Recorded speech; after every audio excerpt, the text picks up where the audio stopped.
আলোচ্য বিষয়টা আমি আগে আউট করে দিলাম, আপনারা উঠে যাচ্ছেন কেন? শোনেন, অনেক তথ্য আছে এই আলোচনার মধ্যে। আপনি নামাজ পড়েন, রোজা করেন, হজ করেন, যাকাত দেন, এই 7 প্রকারের মানুষের মধ্যে আপনি আছেন কিনা এইটা দেখার দরকার আছে না নাই? আছে না নাই? কোরআন হাদিস দিয়ে দলিল নিয়ে আমরা বুঝে শুনে তারপর এখান থেকে উঠবো দোয়ার মাধ্যমে। রাজি আছেন?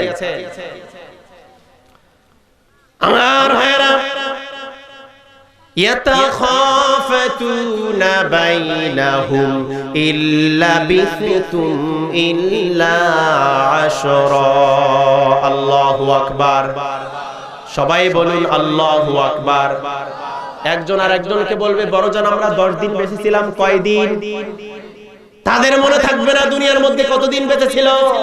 তারা একজন আর একজনকে বলবে, বড়জন আমরা 10 দিন দুনিয়ার মধ্যে বসবাস করেছিলাম। আর একজন বলবে যে না না না। আরেকজন বলবে তোরা কি জানিস, আমার মনে আছে। সে কি বলবে? আল্লাহ রাব্বুল আলামিন সে কথাটা পবিত্র কোরআনুল কারীমের সূরা তাহা 104 নম্বর আয়াতের মধ্যে বলেন, নাহনু আ'লামু বিমা ইয়াকুলুনা ইয ইয়াকুলু আমসালুহুম তরিকাতান ইল্লা বিসতুম ইল্লা ইয়াউমা। পিছনের মানুষ আল্লাহু আকবার বলে না? সবাই বলুন আল্লাহু আকবার।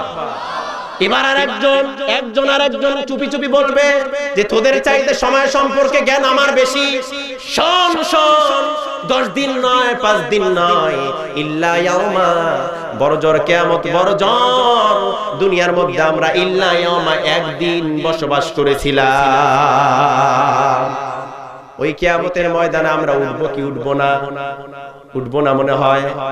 আমাদের এই অবস্থা হবে কি হবে না? হবে। আমার ভাইরা, শুধু তাই নয়, মানুষের কিছুই মনে থাকবে না। যুবকেরা কিয়ামতের ময়দানে ভয়ে আতঙ্কে যুবক মানুষের চুলগুলা পেকে যাবে।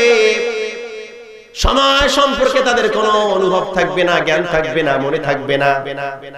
আল্লাহ রাব্বুল আলামিন আরেকটা আয়াতের মধ্যে বলেন, ওই পাপিষ্ঠরা, ওই জাহান্নামীরা কি বলবেন আল্লাহ তাআলা সেটা জানেন কি জানেন না? আল্লাহ পাক আরেকটা আয়াতের মধ্যে বলেন, সূরা রুমের 55 নম্বর আয়াতের মধ্যে বলেন, ওয়া ইয়াউমা তাকুমুস সাআতু ইউকসিমুল মুজরিমুনা মা লাবিথু গায়রা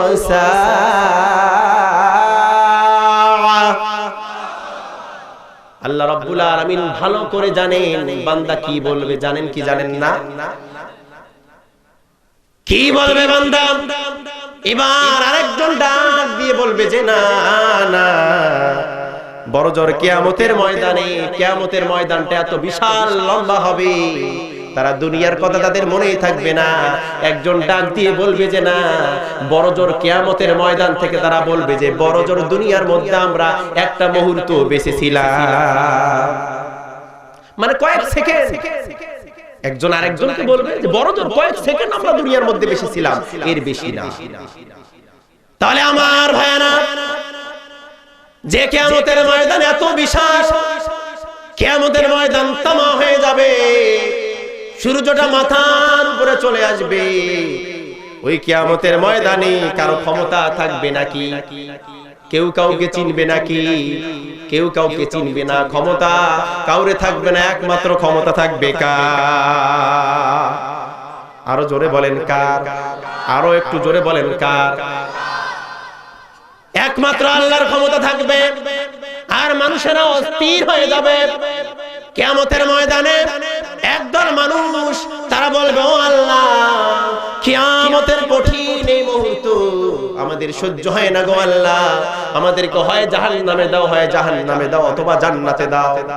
তাও ভালো, কিন্তু কিয়ামতের এই ভয়াবহতা, এই কঠিন আযাব আমাদের সহ্য হয় না। আল্লাহ রাব্বুল আলামিন জানেন যে বান্দায় কথা বলবে।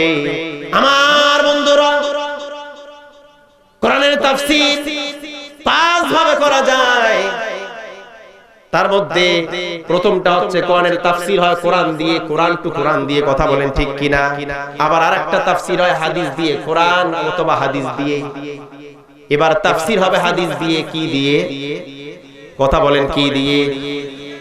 যেদিন কেউ কাউকে চিনবে না, কোনো ছায়া থাকবে না, কোনো ছাতা থাকবে না, কোনো সামিয়ানা থাকবে না, কোনো গাছ কিয়ামতের ময়দানে থাকবে না।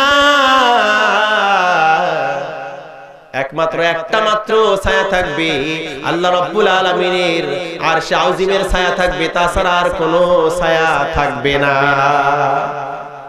এখন কথা হচ্ছে ওই ছায়ার নিচে আপনি আমি আশ্রয় পাবো কিনা এটা জানার দরকার আছে না? সবাই বলেন না কেন?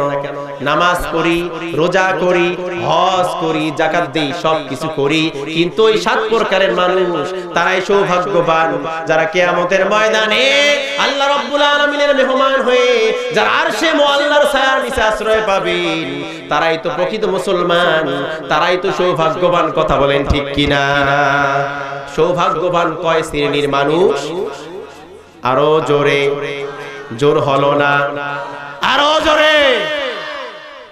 তাহলে এখন আমরা শুনবো এই 7 প্রকারের মানুষের মধ্যে আমরা আছি কিনা।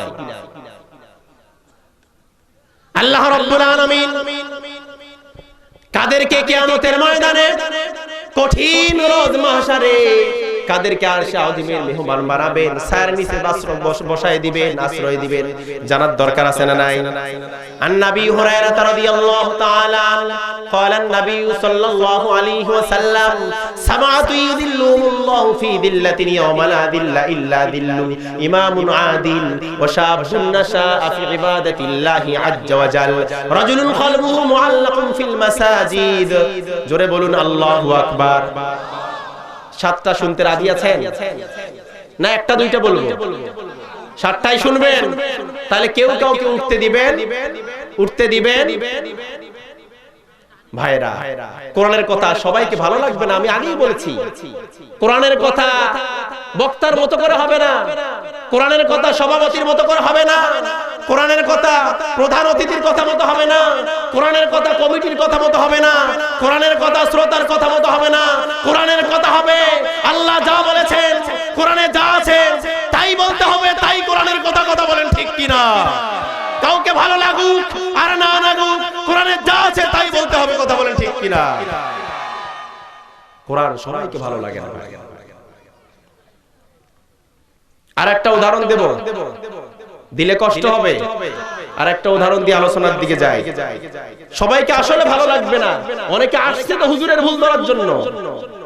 এলাকায় মনে হয় নাই নাই অনেকে আসছে হুজুর কি ভুল করে রে কালকে চায়ের দোকানে এরকম, হ্যাঁ এই হুজুরে সেইটা বলে গেল, এটা বললো, ওটা বললো, আছে না নাই? আমার ভাইয়েরা, আপনাদের এলাকার একজন ধনী মানুষ হঠাৎ করে অসুস্থ হয়ে পড়লেন। 3 ব্যাগ রক্তের দরকার। কয় ব্যাগ? আরো জোরে বলেন, কয় ব্যাগ? 3 ব্যাগ রক্তের দরকার। ওই ধনী মানুষ, শিল্পপতি মানুষের রক্তের গ্রুপ এমন গ্রুপ, এলাকার কাউরের সাথে রক্তের গ্রুপের মিল নাই। ওই নিজেও ধনী, ও রক্তের গ্রুপও ধনী, মানে কারোর সাথে মিল নাই। আছে না নাই? মনোযোগ দেন আমার ভাইয়েরা। ধনী মানুষ, কোটি কোটি টাকার মালিক, 3 ব্যাগ রক্তের দরকার। হঠাৎ করে এক কীর্তনের দেখা, ওই কীর্তনের সঙ্গে ওই শিল্পপতির রক্তের গ্রুপের মিল। কীর্তনকে ধরা হলো, বলল চল আমাদের সঙ্গে বেশি করে চল। কেন? যে রক্তের দরকার, 3 ব্যাগ রক্ত নেব। দরকার না, আমি রক্ত দিই সহ্য ব্যাপার, আমি ঠিক মতো খাই না, আবার রক্ত দেব। বোঝেন তো, কীর্তন মানুষ এরকম হয় না? হয় না এরকম? যাবেই না। শিল্পপতি মানুষের লোকজন জোর করে ধরে মেডিকেলের মধ্যে নিয়েছে, চল বেটা। ধরে 3 ব্যাগ রক্ত নিয়েছে। কয় ব্যাগ? আর জোরে বলেন, কয় ব্যাগ? 3 ব্যাগ অজ্ঞান করা হয়েছে, সেন্স হারিয়ে ফেলা হয়েছে। 3 ব্যাগ রক্ত নেওয়ার পর হুশ যখন ফিরে আসছে, বলতেছে আমি এখানে কেন, আমাকে কে এনেছে এখানে, আমাকে ছেড়ে দাও। এমন সময় বলছে, শোন বেশি কথা বলবি না, তোর 3 ব্যাগ রক্ত নিয়েছি। মাথার মধ্যে হাত দিয়ে বলেছে, আমি ঠিক মতো ভাতে খাই না, আমাকে মারার জন্য চক্রান্ত করছেন, 3 ব্যাগ রক্ত নিয়েছেন আপনারা, আমি মামলা করব। আছে না নাই? যাই হোক, শিল্পপতি মানুষের তো আর টাকার অভাব নেই, আছে নাকি?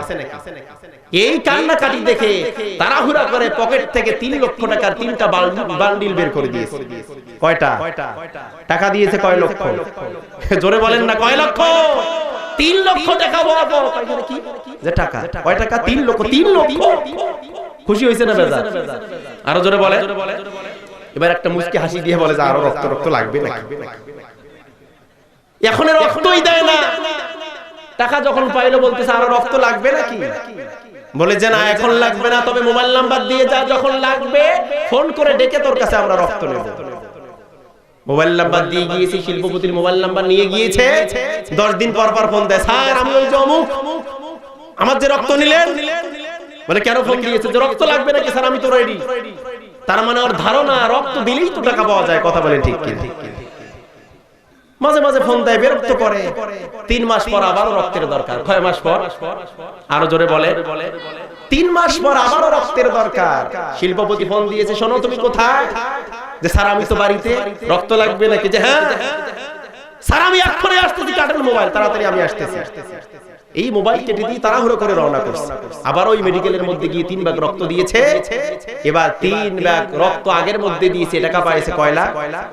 আরো জোরে বলে 3 লাখ। এবার 3 ব্যাগ রক্ত দেওয়ার পর পকেট থেকে 5টা 2 টাকা বের করে দিয়েছে। 5টা 2 টাকা কয় টাকা হয়?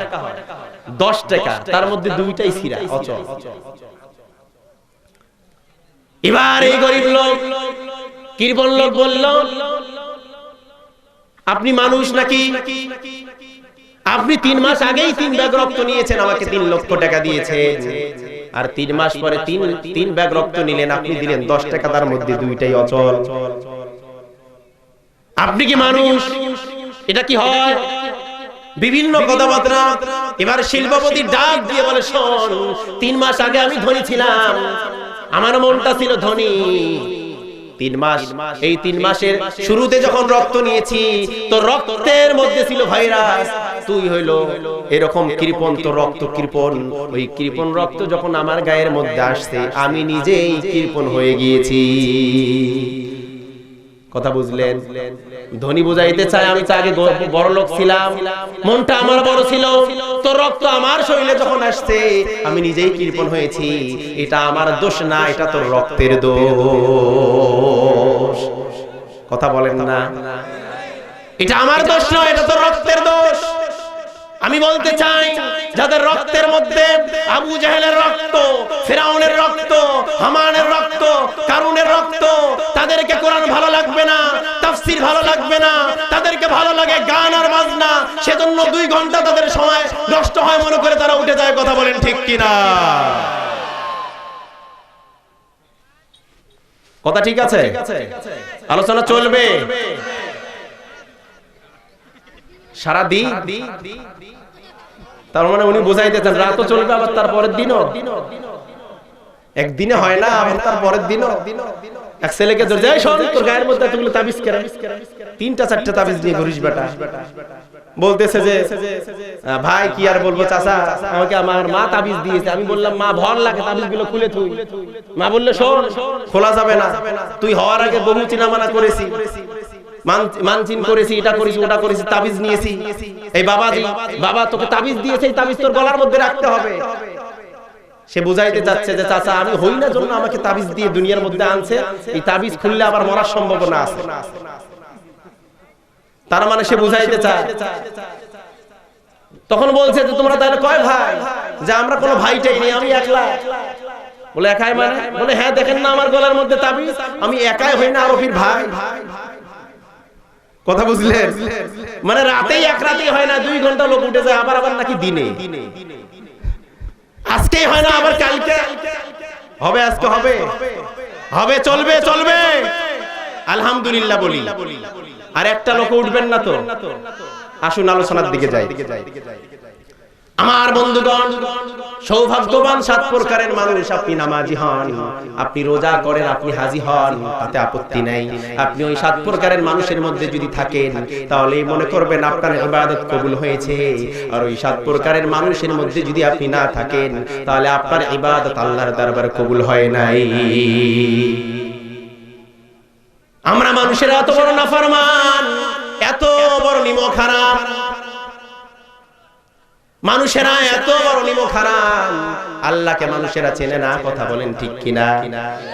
আরে ওই আল্লাহ আমাদেরকে সৃষ্টি করেছে, আমাদের সৃষ্টিকর্তা কে? আরো জোরে বলেন, আমাদের সৃষ্টিকর্তা কি?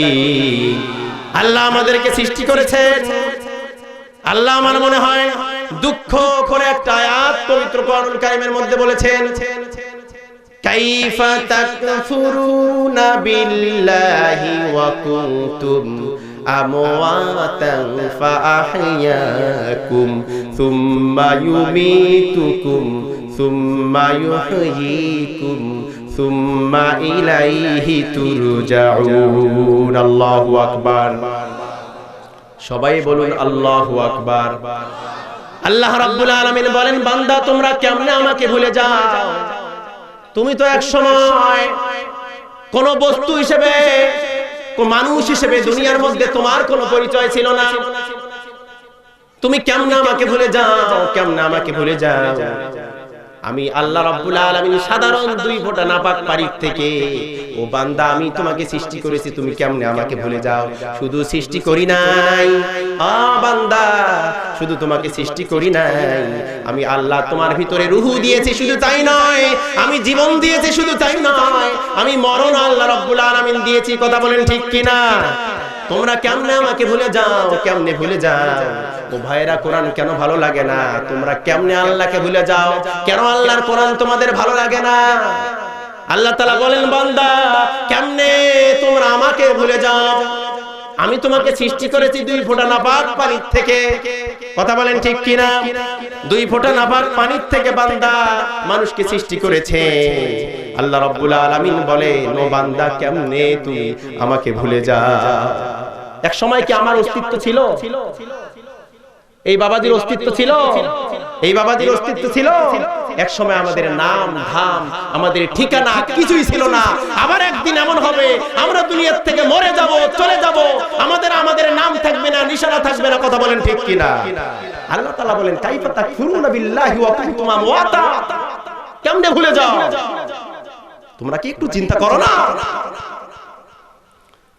আল্লাহ রাব্বুল আলামিন বলেন, ইয়াখরুজু মিন বাইনিস সুলবি ওয়াত তারাইব।